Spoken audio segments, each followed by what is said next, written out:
When we practically understand humility and surrender, I put it that humility means to not let our ego come in the way of our purpose. We have a purpose of serving Krishna in our life, and I won't let my ego come in the way. So that means if to do the service, if I have to accept disrespect or humiliation, I am ready to accept that also.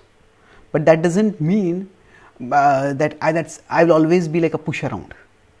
If the service, if my service requires that I take a strong stand, then I am ready to take that also. Prabhupada at one level, when he was in India, he was respected as a pious sadhu. When he went to the West, nobody cared for him. He was just an old man, and his early disciples, early followers, they didn't even have the courtesy they would just eat food and go away, and he would have to wash their plates. So in a sense, Prabhupada was respected much more in India than in America. Correct. But Prabhupada came to America because his service was there. That was his service. His purpose was to share Krishna's message, and he found these people were more genuinely hungry, genuinely eager. But when Prabhupada came back to India, he established the Krishna conscious movement. He at one time there was a program in Jaipur that Devotees had arranged a Pandal program, and they had made posters, Bhakti-yoga Swami with his foreign disciples. And Prabhupada said, why foreign disciples? Write American and British disciples. And we say, why American and British? Because Indians are enamored by them. So Prabhupada wanted, when that honor or praise or respect or prestige, whatever you want to say, if that would make people take his message more seriously, then Prabhupada wanted that to be used.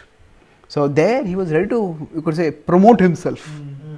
So humility means that sometimes if our services calls for it, then we have to take a strong stand. We have to take a strong position, and that doesn't, if it is done with the intention of service, then it is not contrary to the principles of humility. So humility basically means to stay fixed in the purpose of our service without letting our ego come in the way. But if the service requires that we seek a certain level of respect or a certain level of, we need a certain level of authority, then seeking that is not against the principles of humility. And as far as surrender is concerned, there can be two broad models of surrender. One is Draupadi surrender, where she just raises her hands, Krishna, I surrender to you. The Bhagavad-gita at the end also tells Arjuna, surrender to me. But then, how does Arjuna surrender? It is not by raising his hands up. It is by lifting his bow up to fight. So that is Arjuna's surrender. So that means, if you consider that there are in our life certain situations which are in our control and certain situations which are not in our control. And the magnitude of what is in our control and what is not out of our control also keeps changing in different situations. So, for that which is not in our control, we surrender in the mood of Draupadi. It is dependence on Krishna. And for that which is in our control, we surrender in the mood of Arjuna. That is diligence for Krishna. So, dependence on Krishna and diligence for Krishna, both are ways of surrender. And in different situations, sometimes the diligence role may have to be taken up very much. Say if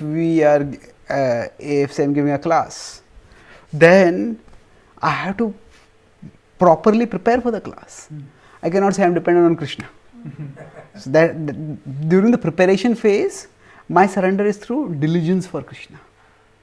And after that, diligence means doing responsibly, diligent, being responsible, being committed, doing things properly. And afterwards, once we have, say, after I have given a class, the question answer session comes up. Now I don't know what question who is going to ask. So I have to depend on Krishna at that time. If I say, difficult questions come, I will not take question answer session only. That will not be good at that time. So both dependence and diligence comprise surrender together.